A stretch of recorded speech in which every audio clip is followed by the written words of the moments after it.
Reddit Stories Number 1.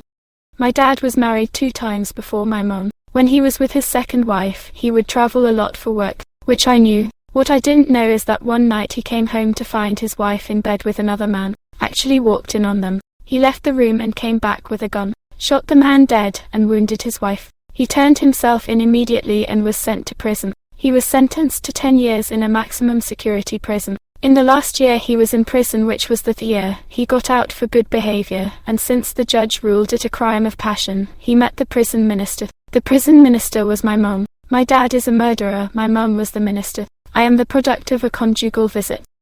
I met a guy online. We emailed and messaged. This was before texting was a thing, and went out a few times. I liked him but wasn't sure about it. He called me pretty regularly again. This was pre-texting. One day, no calls. That night I called and left him a message. No return call. I called his work the next day, and he hadn't shown up. I called the police, who did a well-person check at his house, but he wasn't there.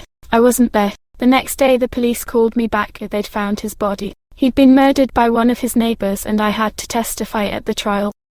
My biological father is a drug dealer, specifically cocaine. My mother was a client of his and started sleeping with him in exchange for drugs. She got pregnant and tried to have an abortion, but it failed. That's where I came into the picture. My father decided that he should rape me repeatedly from around ages 4-6. He then got the great idea to sell me to other men to be in a child prostitution and pornography ring. I was videoed being raped and tortured, and those videos were sold. I was never sent to kindergarten. Child Protective Services realized something was horribly wrong when I was 7, and I was sent to live with my grandparents. In the process of the transfer from my mum to extended family, I was kidnapped. I was taken across the country and hidden in an attic for about a week before I was found. My uncle hired a private detective who was able to track me down and find me. There were multiple Amber Alerts sent out for me as well. My extended family did not even know I existed until CPS and the police contacted them. When I was finally found, they realized that at age 7, I weighed 38 pounds and was significantly malnourished. I had some severe developmental delays, like not being able to read or tie my shoes. I had actually never used silverware before and did not know what a fork was. I was essentially a child that never existed until then. There was quite the lengthy court battle that followed, and I was sent to live with my grandparents, who I had never seen before in my life. Things improved from there, and I lived with them until I was 15. Now, I live with my uncle and his husband, and they have legally adopted me at age 18. Now, I am a healthy, happy teenager who is a primed major and a vet tech. I wasn't supposed to make it, but I did. No one believes how crazy my life was because of how normal I am now. Edit. Forgot to mention that my mum was doing meth, cocaine, heavily drinking, and smoking while pregnant with me. It's great to not be mentally damaged from that. Edit 2. Reddit gold, holy shit. This is awesome. Edit 3. Since I have been received hate mail claiming that I am lying, I am making an Imgur album of my life for all of you to see. I am not home at the moment, so please be patient. I have been at work.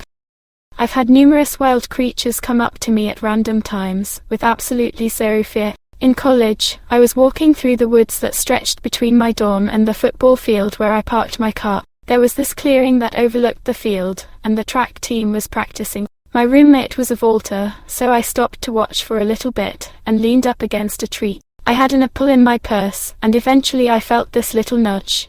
A fawn had come up and was nosing my bag. I stood stock still and just let it sniff me, and saw Mama Deer was a few feet away. Very slowly, I reached into my bag, and baby bounded away. I took the apple and set it on the ground, and walked away really slowly. Later that afternoon, I was cutting through the woods again, and the apple was still there, but with bites out of it. I've also been hiking and had squirrels and bunnies come up to me with no issue. Birds will land near me and not fly away. It's pretty awesome, but because it will only happen when I'm alone, I don't tell anyone. It's like my own little secret, that I may actually be Snow White.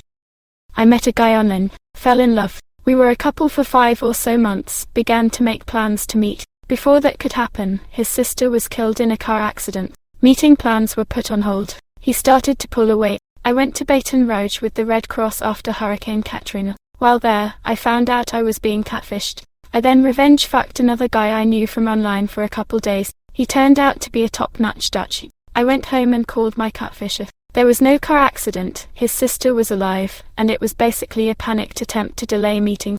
I ended up eventually forgiving him. I flew across the country, met him, and fell in love in person. I moved out there a couple months later. Everything was amazing, we were so happy, for a year. Then he moved for his job, and despite his protests I loved where we lived and had a great job, followed him. 3 weeks later he came to my apartment after work one day. He broke down in tears, and told me he was getting married that weekend in an arranged marriage. 36 hours later I watched him get on a plane and haven't seen him since. Tomorrow is his 7th wedding anniversary. I was in Mexico way past my visa allowance, was only allowed 90 days but was there for about 6 months at the time of this story. I was driving and passed a police car going too fast so I got pulled over. I should mention I was also illegally working in Mexico at the time as well and had my uniform and stuff in my trunk. As I'm pulled over and doing the whole license registration thing, the cops asked me for my visa. I told them it was at my house, which was not too far away, and if they would allow me to go get it. At this point I just wanted to be alone for a second so I could make some calls and find out what to do. They asked me if they let me get it would it even be valid. Not wanting to lie and fuck myself over more, I told them no, it was expired, and asked them what now. They started explaining to me that they would have to take me to jail and then deported. At this point I am talking to one officer while the other is searching my car and finds my uniform. They ask me if I'm working in Mexico as well. At this point they are getting angry and start making vague threats about how I will be getting the same treatment Mexicans get when they are in the US working illegally and get caught. At this point I realized they didn't realize my license was a Canadian license and that I was Canadian. I told them this and instantly the situation completely changed. Now they don't care about the visa and are asking me tons of questions about Canada. Is it cold all year? Do bears wander the streets of Toronto? We talked for quite a while and they seemed really interested in Canada and were really friendly with me when they realized I wasn't American. So when I calmed down a bit after talking with them I figured might as well ask again what they want to do about the visa situation. They seemed apologetic and said unfortunately they already called it in so they have to bring me to the station. As I am ready to start going with them they hear the radio in their cruiser so one goes to answer it. He comes running back to my car and tells me to quickly get in my car and follow them down the road and don't even think about trying to get away from them. At this point I have no idea what the fuck is going on but I just do what he says and get in my car and follow them as they start speeding away 100 in a 60. About 2 minutes down the road, a car bomb had gone off near a restaurant and injured maybe killed I never found out a bunch of people. We pull up to the smoldering car and the cops get out and tell me to wait in my car. As I wait in my car they go and do their cop thing. After about 20 men, one of the officers comes up to my car, hands me my license, tells me to go home and not get caught again and get back to Canada ASAP. I stayed in Mexico another 8 months before I went back.